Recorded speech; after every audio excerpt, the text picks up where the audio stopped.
Muy buenos días, queridos alumnos. Un enorme gusto poder compartir con ustedes nuestra clase de lenguaje. Bueno, quien les habla es su maestra, Mariela Rivera, y esta clase está dirigida a todos los alumnos del tercer año de secundaria. Después de haber culminado la clase, si es que quedara alguna duda, chicos, no olviden que pueden escribirme a mi correo corporativo. Bueno, el día de hoy hablaremos sobre sus planos. Antes de empezar, chicos, haciendo siempre esta pregunta, porque seguramente a ustedes se les viene a la mente el lenguaje. Entonces yo digo, ¿cómo se habrán comunicado los hombres primitivos? Porque siempre hay una pregunta, ¿de dónde surgió entonces el lenguaje? Bueno, para ello hay que recordar e irnos a lo antiguo, a lo remoto, de cómo eran los antiguos hombres primitivos o cómo se comunicaban en aquellas épocas. Pues hay que recordar, queridos alumnos, que el hombre primitivo tampoco podía comunicarse por medio del habla, ya que ellos solamente hacían sonidos o movimientos o gestos, pero no articulaban palabras. Pero como Dios, ustedes saben que ha sido una persona perfecta, dicen que les dio, miren, al hombre primitivo les dio las manos. Con las manos, cuando querían algo, ellos se estiraban y la otra persona o el otro hombre primitivo ya sabía lo que quería. O si no, cuando estaban disgustados, simplemente hacían una muestra de enojo en el rostro, entonces se daban cuenta del estado de ánimo en la que estaban. Bueno, entonces ellos usaban gestos, ademanes y también hacían ciertos sonidos, pero todavía no existía el fonema articulado. Entonces, nosotros, haciendo ese recordatorio, diremos, entonces, ¿qué es el lenguaje? Denominamos lenguaje al conjunto de sonidos articulados con que el hombre manifiesta lo que piensa y lo que siente. Entonces, sabemos nosotros que nuestros antiguos hombres no hablaban, pero ya desde que esto fue evolucionando, apareció el lenguaje. Bueno, chicos, para el especialista, ¿no?, que es un lingüista conocido por todos nosotros, Ferdinand de Saussure, dice que el lenguaje está compuesto por la lengua, que es nuestro idioma, y el habla, la materialización de momentánea que puede existir. Eso quiere decir que es una acción individual y voluntaria que se lleva a cabo mediante la fonación y la escritura. La fonación y la escritura tienen mucho que ver, claro que sí, chicos. Ustedes saben que gracias a la forma de cómo entonamos cada palabra van a tener un sentido exacto. Entonces, para poder el lenguaje y sus planos, hemos tratado de hacer esta pequeña introducción. Entonces, imagínense ustedes, así como Ferdinand de Saussure, también han habido muchos lingüistas y hasta el día de hoy existen, ¿no?, para poder estar viendo tanto cómo ha ido evolucionando el lenguaje. Entonces, para hacer un pequeño recordatorio, diremos que denominamos lenguaje al conjunto de sonidos articulados con que el hombre manifiesta lo que piensa o lo que siente. Imagínense ustedes si no existiría el lenguaje, no podríamos comunicarnos. De repente usaríamos gestos, sonidos, ademanes, como lo hacían nuestros antiguos hombres. Bueno, también podemos aquí encontrar diferentes enfoques. Tenemos dos enfoques importantísimos. Una es como capacidad. ¿Qué quiere decir? Que el lenguaje es una facultad humana, independiente, que habla o emplea, miren, una lengua. ¿Qué quiere decir? Quiere decir que si yo hablo el español, esa será mi facultad humana.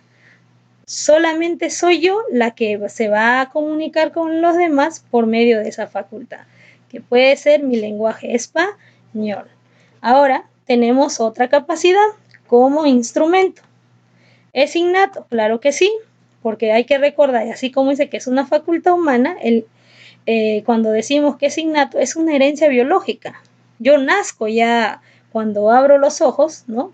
Cuando de alguna manera en mi segundo mes, en mi tercer mes que estoy haciendo sonidos, a los 7, 8 meses, empiezo yo a ver cómo mis padres empiezan a articular palabras y nosotros también. Miren, desde pequeñitos, desde bebés, empezamos a articular palabras en nuestro idioma, o sea, el español. Por eso dice que nuestro lenguaje es una herencia biológica que el ser humano no ha adquirido de forma genética. qué importante es. Ahora es universal. Imagínense, como podemos decir nosotros, que nuestra lengua es un manifiesto tanto como el quechua, el inglés, el francés, el portugués, el italiano y otros idiomas más, dice que es universal porque tu lengua lo puedes encontrar en todo el mundo y eso es algo muy importante. Ahora, ¿por qué es inmutable? Porque no cambia con el tiempo, ¿no? Pero dicen que es salvo en lo que es la especie humana. ¿Qué quiere decir? Ustedes tienen que saber que las personas que integran la Real Academia Española siempre están buscando algunos cambios para enriquecer de repente el lenguaje en la gramática, pero no va a cambiar, como estuvimos hablando, en lo que se especifica la raíz etimológica, pero sí van a haber nuevas palabras, de repente le vamos a buscar nuevos sonidos articulados, pero el lenguaje no va a cambiar. Entonces eso es algo muy importante que no debemos de olvidar. Ahora, se dice que es doblemente articulado. Claro que sí, chicos. Recuerden ustedes que los fonemas y los morfemas están enlazados entre sí. Si a mí me dan una palabra y llevo una tilde, yo puedo decir una palabra carácter. Pero si yo no le pongo la tilde, de repente puedo decir carácter. Entonces hay que colocarle ciertos sonidos, pero para ello necesito trabajar con la gramática. Ustedes saben que la gramática se encarga de estudiar el auténtico o la forma de cómo se escribe correctamente las palabras. Entonces el lenguaje también tiene muchos enfoques, chicos, como pueden saber. Y cuando hablamos nosotros de los lenguajes articulados, también se nos viene a la mente, si yo articulo oraciones, palabras, también deben haber funciones del lenguaje. Claro que sí, chicos. De acuerdo a la entonación fonética que nosotros le demos a las palabras, vamos a conseguir ciertas funciones del lenguaje. Entonces, ¿cumple alguna función? Claro que sí, porque de acuerdo a lo que yo quiero emitir el mensaje, voy a también de alguna manera articular sonidos especializados de acuerdo al mensaje que yo voy a articular. Bueno, entonces vamos a ver. El primero es la función representativa o informativa, como lo dice su misma palabra. Predomina cuando el hablante se limita a informar sobre algún aspecto. O sea, ¿qué quiere decir esto? Es importante tanto como para la persona que escribe un mensaje o cómo quiere transmitir ciertos mensajes de manera objetiva. Acá tenemos ejemplos. Dice, 2 y 2 son 4. Nuestra economía se ha dolarizado. O también puedo decir, por ejemplo, la fórmula química del agua es H2O. Entonces, ¿qué quiere decir? Esa persona que nos va a informar a nosotros sobre ciertas funciones es aquella que está informada y tiene como objeto escribir hechos y a la vez nos transmite a nosotros conocimientos de manera objetiva. También puede ser un ejemplo, el año pasado se produjeron muchos accidentes. Allá es algo que yo estoy informando porque yo sé de los hechos. Chicos, se suspende el servicio temporalmente. Miren, entonces es una forma de informar. Bueno, la siguiente función es la función expresiva o emotiva. ¿Qué dice? El emisor manifiesta todas sus emociones. Bueno, acá entran las emociones del ser humano, tanto la tristeza, el dolor, la sorpresa, etc. Uno de los ejemplos puede ser, amor, te amo. Qué feo ese chico, ¿no? Si se dan cuenta, ahí la mayoría necesita signos de exclamación. O puedo decir, qué agotado estoy. Qué golazo acaba de marcar Paolo Guerrero. Qué suerte tienes. Qué divertido. Si te das cuenta, todos necesitan su signo de admiración. ¿Por qué? Porque manifiestan todas sus emociones, todas sus tristezas, sorpresas y quizá dolor. Tenemos otra función, que es la función apelativa o conativa. Ahora, ¿y qué es esa función? Bueno, es cuando el receptor transmite órdenes o sugerencias. Órdenes o sugerencias, ¿qué quiere decir esto? ¿No? De repente yo quiero persuadir a la otra persona para que la otra persona me dé una respuesta a mí. Ejemplo, ahí podemos colocar nosotros, jóvenes, estudien, no pierdan el tiempo. Cuando vienen, estos ejemplos, si se dan cuenta, chicos, quieren una respuesta del receptor. O puedo decir, Fátima, haz el favor de ayudarme a limpiar. Entonces estoy ordenando. Carlos aún no ha llegado. ¿Por qué? ¿No? Es una pregunta y quiero una respuesta. Siempre va a ser haciendo orden, buscando que esa persona, la otra persona, como es llamado el receptor, pueda contestar o pueda hacer lo que yo estoy pidiendo. O puedo decir, mírame, escúchame, deténgase por favor. ¿No? Entonces es importante eso, que el emisor busque motivar al receptor. Muy bien, ahora tenemos otra función. Tenemos la función fática o de contacto. ¿No? La función fática, ¿qué nos dice? El objetivo del emisor es constatar y garantizar el funcionamiento y continuidad de la comunicación. Qué interesante función fática. Entonces, ¿qué quiere decir esto?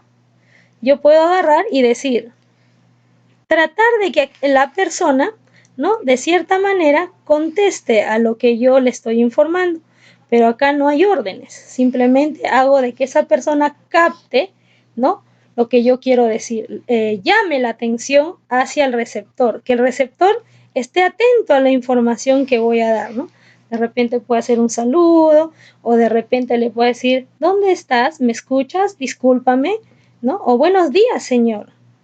¿Aló? ¿Me está esperando? ¿No? Entonces tratar de que el emisor trate de constatar y garantizar que el receptor esté en constante, ¿no? Perspectiva con él, que estén comunicados ambos. Ahora tenemos la función estética o poética, ¿no? Esa función es de verdad que a mí me encanta, ¿no? Porque nos dice a nosotros que las cosas que queremos transmitir tienen que causar emoción al receptor, ¿no? Para ello vamos a buscar recursos que le ofrezca como si fuera un poema, ¿no? Como si estuviera entrando algo de la literatura. Aquí podemos poner ejemplos pequeños, de repente por ahí versos, o de repente por ahí pequeñas estrofas de poemas. Uno de ellos puede ser: a cocachos aprendí mi labor del colegial, en el colegio fiscal del barrio donde nací. Otra puede ser cuando digo, y pensó que me la llevaba al río, pero era casada, ¿no? Y tenía marido. Entonces tiene funciones especiales y sonidos en la cual yo voy a respetar ciertas cosas. Ahora, también se dice que en esa función pueden entrar pequeñas frases o también pueden entrar los famosos refranes, ¿no? Puedo decir, en casa de herrero, cuchillo de palo. Cuando hay hambre, no hay pan duro, ¿no? O también puedo decir, a mal tiempo, buena cara, ¿no? También, como les digo, pueden ser refranes, pueden ser pequeños fragmentos, ¿no? Con sonidos poéticos, con sonidos estéticos, pueden ser pequeñas estrofas o también pueden ser pequeños dichos. Bueno, la otra última función es la función metalingüística. Es aquel que va a utilizar para hablar, dice, aspectos miren de lo que estamos hablando, de la lingüística, o sea, tratar de informar algo sobre la lingüística. A ver, yo puedo decir ahí, por ejemplo, el verbo ser es un verbo irregular. La I, la E y la que son conjunciones copulativas, o sea, estoy hablando algo de la gramática. Las palabras agudas se tildan cuando terminan en N, S o vocales. Entonces, todo lo referente a la gramática que yo quiera transmitir al receptor se va a llamar función metalingüística. Entonces, como podemos ver, chicos, tenemos muchas clases de funciones y las más importantes son estas 6 que se les ha puesto acá. Si te das cuenta, de acuerdo a lo que tú quieres expresar, ¿no? Al receptor, es que por medio de los sonidos o por medio de los signos que vamos a hacer nosotros, nos vamos a hacer ver identificados con qué función estamos trabajando. Bueno, chicos, para seguir hablando del lenguaje, vamos a volver a hablar un poquito de Ferdinand de Saussure. Él también tiene mucho que ver en esto de los planos del lenguaje, porque él nos dice que el significado es el concepto mental y el significante es la imagen acústica. ¿Qué quiere decir esto? Que para él estos son dos aspectos básicos, ¿no?, muy importantes para que sea realizado el concepto de la comunicación. De acá, chicos, nosotros vamos a sacar, ¿no?, los planos del lenguaje, que a pesar del tiempo ha tenido cierta interdependencia. La lengua y el habla tienen un poco de diferencias. Algo que podamos nosotros sacar es que el lenguaje o la lengua es psíquica. ¿Qué quiere decir? Es psíquica porque todas las palabras que nosotros podamos transmitir va a pasar por una manifestación del sistema cognitivo, ¿no?, que va a pasar por la mente, por el cerebro y luego va a ser articulado. Ahora, ¿es social? Claro que sí. Imagínense, si es que no fuera social, no pudiéramos hacer esa convivencia cotidiana que hacemos con las demás personas, ¿no? Imagínense, gracias a Dios que nosotros tenemos nuestro signo lingüístico, nuestra forma de comunicarnos con las demás personas, ¿no? Entonces, por eso nosotros decimos que es social, porque podemos compartir nuestras ideas, de repente nuestra forma de pensar hacia los demás o a nuestra comunidad. Ahora, ¿es un sistema? Claro que sí, porque está ligada íntimamente con la organización interna de la gramática, porque la gramática estudia de alguna manera la estructura completa de las palabras. Ahora, ¿es un producto histórico? La lengua es un producto histórico. ¿Por qué? Porque va de época en época, ha trascendido ciertas cosas, ¿no? Y hasta el día de hoy nosotros podemos decir que la lengua tiene su lado histórico. Es teórica, toda lengua puede ser teórica porque podemos analizar tomando en cuenta las normas y principios que rigen. Ahora, en el habla es psicofísica. ¿Qué quiere decir esto? Que gracias, miren qué importante es Dios, qué tan maravilloso, que nos ha dado nuestros órganos fonológicos y gracias a ello nosotros podemos articular nuestras palabras, pero siempre, como dice Ferdinand de Saussure, usando estos dos planos que son importantes, ¿no?, o llamados los famosos biplánicos. Es individual, sí, porque el habla es un aspecto o un acto involuntario que cada persona, ¿no?, de nosotros podemos determinar de acuerdo a nuestra edad, de repente de dónde venimos, de acuerdo de la procedencia de cada uno de nosotros, vamos a darle una entonación especial. Ahora, ¿es el uso del sistema? Claro que sí. La lengua, mediante sonidos articulados, siempre nos va a ayudar a nosotros a poder realizar nuestros mensajes o de repente las formas de cómo nosotros nos queramos comunicar con las demás personas.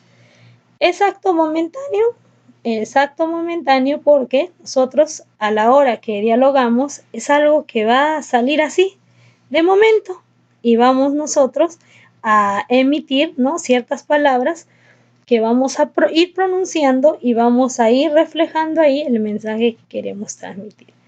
Ahora, ¿es práctica? Sí, porque siempre en nuestra comunidad, ¿no?, vamos a usar la comunicación hablada, o sea, quiere decir la comunicación articulada. Entonces, chicos, podemos decir que nosotros el lenguaje. Bueno, chicos, para finalizar este tema tan interesante que el día de hoy hemos hablado, vamos a hacer un concepto chiquito de qué es el lenguaje.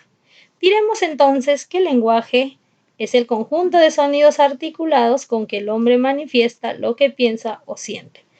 Ojalá, chicos, que este tema hayan podido entender.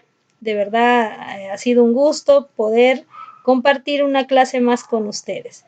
Ya saben, cualquier duda o cualquier cosa que tengan con las hojas de aplicación que les voy a dejar la próxima clase, me escriban a mi correo corporativo. Muchas gracias. Hasta la siguiente.